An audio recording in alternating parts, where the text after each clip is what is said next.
The main question, everyone already understands that the negotiations are starting to hit a dead end. A stalemate, right? Everyone already realizes that Russia is trolling more than actually trying to negotiate or resolve anything. How do you see the next 6 months? What developments do you expect in the near future? Yes, these negotiations were doomed from the very beginning, because these weren't really negotiations, but rather a farce. It was an attempt to strike a deal between Trump and Putin. That's why Trump's negotiators were his son-in-law and a business partner, not Rubio. And on the Russian side, it wasn't even Lavrov, but Dmitriev, as they say, Putin's wallet. So it was about an attempt to sell part of Ukraine to Putin for very specific benefits. And it's no coincidence that in those first 28 points, there was a provision stating that de facto, Kushner and Vekselberg would gain control over the frozen Russian assets. Basically, Trump did everything as if he handed it all to Putin. He gave him carte blanche to win the war. Essentially, it's clear that America was only engaged in sabotage. Under Trump, there were grand statements, but overall, Trump tried to force Ukraine to accept catastrophic terms as a loser. Once again, Ukraine stood up against all expectations. And as of today, Trump has nothing to offer. Because for Putin, the war has already become a way to sustain his regime. The regime cannot exist without war. It's like a drug. And the dose needs to be increased. Therefore, in principle, if you look at what Russian propaganda is saying and what Putin himself and his inner circle are saying, there are no indicators at all that the war could end tomorrow. We're not even talking about ending the war, but about a ceasefire. Any cessation of hostilities would mean that Putin would have to address the issue of what to do with the army. Where should he put it? That's 1 million people, most of them drug addicts, murderers, people who have already gotten used to a completely different way of life.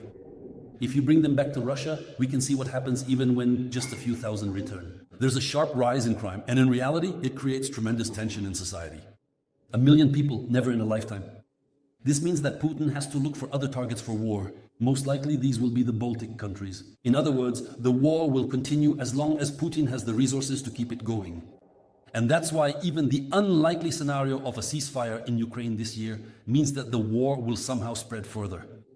Europe is gradually beginning to realize that Putin means war. It's an equation sign. And as long as he remains in power, as long as he has resources, he will continue this war.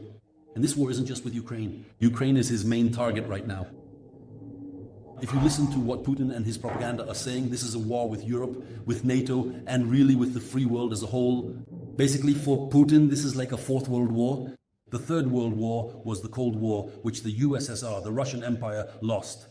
Now, Putin is trying to take revenge and return us to that very world where, as they say, might is always right. And Ukraine has completely disproved all these calculations. And that's why, as of today, I don't expect any real ceasefire unless Putin... Serious problems for Russia, which, in my opinion, can no longer be ruled out. What do you mean by serious problems? So what could be the alternative? We all understand that Trump is also trying to push the allies away from Russia somehow. So how else could it be? First of all, Russia depends on China. China is the key factor in Russia's ability to continue the war. Putin's problems in Russia come in two types. The first problem is financial. In reality, the financial situation is getting worse. That is, the time when money could be spent endlessly is already in the past. It's clear that there are problems with contract soldiers because there isn't enough money for everything. They have to economize in order to maintain the loyalty of the entire regime, the whole vertical of power, or just to have enough money. This is the corruption component. Plus, there's a huge amount of unproductive labor because the apparatus, the repressive apparatus, requires spending and ever-increasing spending at that. The worse the situation in the country gets, the more money has to be given to the enforcers who prop up the regime and are supposed to keep it under control. That's the financial problem. The second problem, in fact, is the potential and growing rift between the repressive apparatus and the business community. Many people who are not directly involved in the renewal of the state.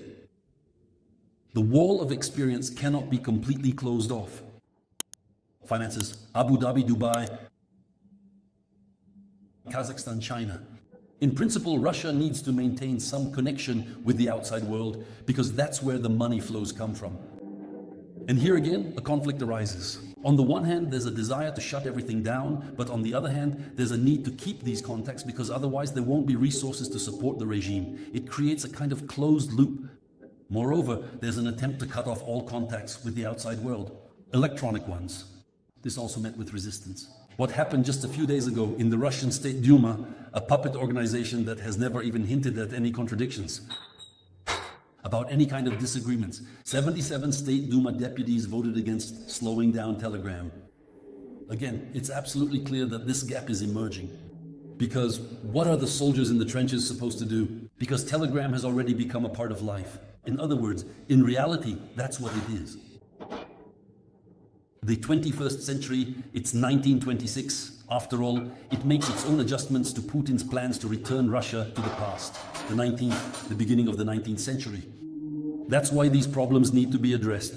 And most importantly, it seems to me that in the minds of people in Russia, if you listen to the commentary, read Telegram channels, the question arises, can Putin actually win the war? And in Russian history, this always repeats itself. A good war, in quotes, a good war, a war that is won regardless of the cost, means the regime is strengthened. History shows that any military conflict that goes wrong or a war that is ultimately lost almost always leads to widespread social upheaval, deep unrest, or even a full-scale revolution. Putin's regime is currently finding itself in a very unstable and precarious situation, especially now when many people across Russia are starting to seriously wonder exactly how much longer they will be forced to keep fighting this war. If these trends begin to grow increasingly more intense, both in financial terms and psychological aspects, connected with contacts with the broader world outside of our immediate borders, I wouldn't rule out the possibility that when these various vectors converge, 2026 could become a very pivotal and highly significant turning point in the war, and then once again a collapse could occur.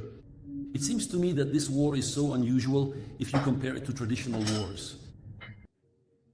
A Ukrainian victory might turn out to be a psychological victory at first. There's no need to chase Putin's army all over the territory of Ukraine.